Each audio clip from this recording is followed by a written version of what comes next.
Assalamualaikum warahmatullahi wabarakatuh. Halo, apa kabar pemirsa Silampari TV? Senangnya ketemu lagi sameku di Silampari Sepekan, Minggu 4 Juli 2021. Banyak berita-berita pada nak kami injuk ke sama pemirsa selama 1 minggu kak. Bersamiku mengedi kala Silampari Sepekan selengkap.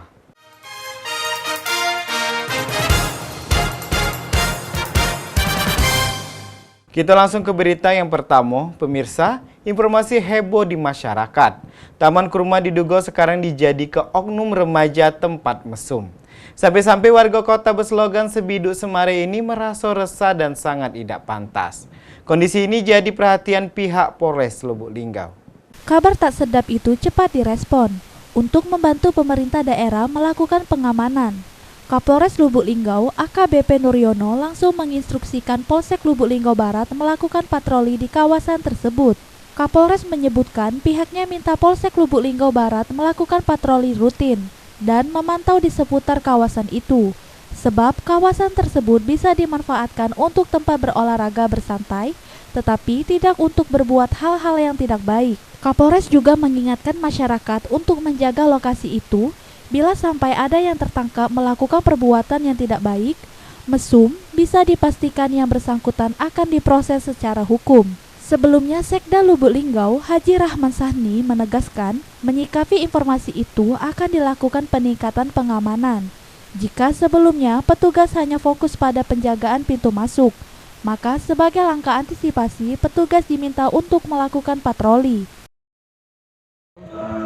Dari pihak Polsek, ini kemarin sudah saya informasikan untuk segera memantau situasi yang ada di TKP, kemudian juga mematroli secara rutin di sana untuk menyampaikan kepada yang menggunakan tempat tersebut untuk tidak melakukan kegiatan yang kurang baik atau tidak wajar di sana. Karena itu adalah tempat ibadah, ya, tempat untuk bisa berolahraga juga, ya, tempat santai, tapi tidak untuk hal-hal yang tidak baik lah. Dan itu dalam rangka patroli itu kalau misalnya ada yang tertangkap tangan itu gimana, dan itu ya tentunya akan kita amankan, ya, dan nanti akan ada tindakan lebih lanjut dari kami, ya, kepada yang bersangkutan. Rajab, Silampari TV melaporkan. Kasus pencabulan anak di bawah umur mengheboh ke masyarakat Kabupaten Musirawas Utara. Setelah tersangka Sari Efrandi, berumur 22 tahun, ditangkap Satreskrim Polres Muratara, tersangka diduga melakukan tindak pidana cabul sama anak di bawah umur. Danlah dilakukannya aksi cabul sebanyak 2 kali. Kasus dugaan tindak pidana persetubuhan dan perbuatan cabul terhadap anak di bawah umur berhasil diungkap Polres Muratara. Kronologi kejadiannya pada Senin 19 April 2021 sekitar pukul 19.30 waktu Indonesia bagian Barat di gedung bekas terbakar lantai 3, Desa Lawang Agung, Kecamatan Rupit, Kabupaten Muratara telah terjadi dugaan tindak pidana persetubuhan atau perbuatan cabul yang dilakukan Sari Erandi terhadap korban, sebut saja Bunga, yang masih berusia 15 tahun.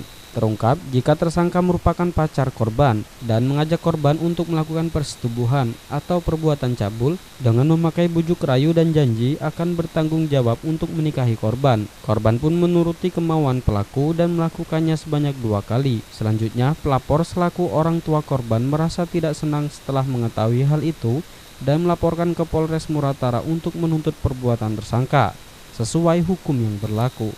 Kasat Reskrim Polres Musirawas Utara AKP Dedi Rahmat Hidayat membenarkan pihaknya berhasil mengamankan tersangka cabul dengan korban anak di bawah umur dan modus dari si pelaku dengan cara memacari korban dan membujuk korban dengan kata-kata akan bertanggung jawab untuk menikahinya. 3. Ya, benar telah terjadi tindak pidana persetubuhan anak di bawah umur dengan korban inisial PR, sedangkan pelaku yang kita amankan inisial SR.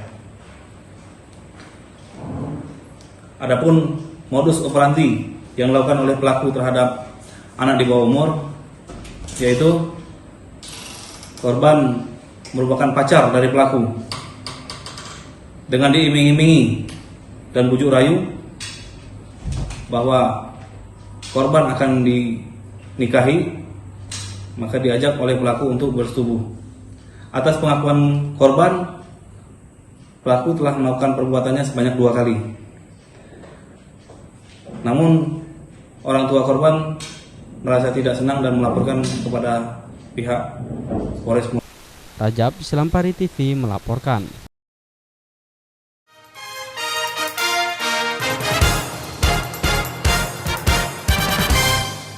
Makasih pemirsa, masih di Silampari Sepekan. Tawuran antara kelompok remaja terjadi sewaktu Car Free Day di kawasan Masjid Agung As-Salam. Sampai-sampai merusak kacau mobil pengendara yang melintas. Kejadian Minggu pagi 27 Juni 2021 ini viral di media sosial. Tawuran antar kelompok remaja di kawasan Masjid Agung As-Salam, Kota Lubuk Linggau pada Minggu pagi 27 Juni 2021 diduga seringkali terjadi.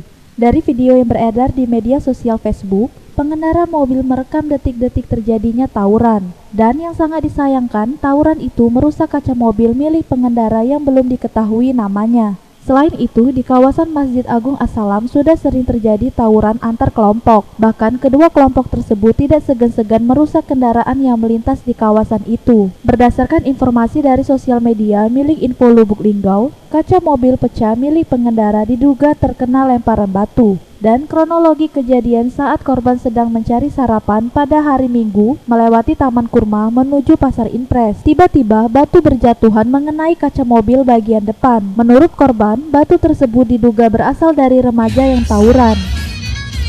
Amin, tempat kami ini di kejadiannya di lapangan kurma pas hari Minggu, budak-budak nih belago kaca mobil kami ini kena pecah galau-galau. Mana ini nih tiap hari Minggu Rajab, ini. Silampari TV melaporkan. Rencana pembelajaran tatap muka di wilayah Kota Lubuk Linggau masih menunggu kejelasan dari Satgas COVID-19. Dan dipastikan seluruh sekolah di wilayah Kota Lubuk Linggau ini siap belajar secara langsung. Kepala Dinas Pendidikan dan Kebudayaan Kota Lubuk Linggau, Dian Chandra mengatakan, sejauh ini mereka belum memutuskan waktu pelaksanaan pembelajaran tatap muka dimulai, karena masih menunggu keputusan Satgas COVID-19. Kepala Dinas Pendidikan mengungkapkan, Dinas Pendidikan Kebudayaan Kota Lubuk Linggau selalu berpegangan pada keputusan Kementerian Pendidikan, bahwa keputusan masalah sekolah diatur berdasarkan wilayah masing-masing. Dari segi teknis, masing-masing sekolah sudah mempersiapkan diri untuk belajar tatap muka, dan kita sudah melakukan uji coba di 21 sekolah di Kota Lubuk Linggau kemarin. Menurutnya, berdasarkan hasil evaluasi sementara saat ini, kendala-kendala yang selama ini dikhawatirkan bisa terjadi dan bisa diatasi. Pada prinsipnya, semua sekolah sudah siap. Sebagaimana hasil evaluasi, kita semuanya bagus, tidak menimbulkan permasalahan dan tidak ada kluster sekolah. 21 sekolah sudah sangat siap melakukan tatap muka. Dinas Pendidikan itu tergantung dari keputusan Satgas, artinya kan, karena di surat edaran 4 Menteri itu tetap mengikuti apa yang diatur di masing-masing daerah. Nah, dari segi teknis, masing-masing sekolah sudah mempersiapkan diri untuk persiapan tatap muka. Dan kita sudah melaksanakan uji coba di 21 sekolah. Alhamdulillah sampai dengan sekarang, artinya kendala-kendala yang dihadapi dapat diatasi dan pada prinsipnya semua sekolah itu siap kalau untuk melaksanakan tatap muka. Sebagaimana seandainya nanti memang memungkinkan untuk tatap muka di Kota Lubuk Linggau. Kalau untuk persiapan ini hasil evaluasinya kemarin? Itu bagus, makanya bagus. Artinya kan tidak ada permasalahan. Artinya tidak ada klaster di situ dari segi tidak ada koordinasi sampai dengan sekarang. Nah, terus kesiapan sekolah dia sudah menata sarana prasarananya untuk mendukung pelaksanaan tatap muka itu dari di 21 sekolah ya. Nah, tapi secara berkala juga kita juga meminta ke sekolah-sekolah lain untuk mempersiapkan itu. Jadi saat ini tim kita juga tetap melakukan evaluasi ke masing-masing sekolah yang belum melaksanakan uji coba kemarin. Dian Chandra pun meminta kepada sekolah-sekolah lain yang ada di Kota Lubuk Linggau untuk mempersiapkan hal yang lainnya dan semuanya secara umum. Saat ini sudah sangat siap sebagai langkah antisipasi ke depannya seandainya bila Kota Lubuk Linggau sudah zona merah karena tidak semua wilayah zona merah, melainkan hanya beberapa kelurahan saja. Rajab, Silampari TV melaporkan. Pemirsa, berita tadi Kak sekaligus nutup ke Silampari Sepekan Minggu Kak. Tonton terus Silampari Sepekan setiap hari Minggu di jam yang sama. Kumang Yadi bersama kru yang begawi mohon pamit. Wassalamualaikum warahmatullahi wabarakatuh. Silampari TV, punya kita gale.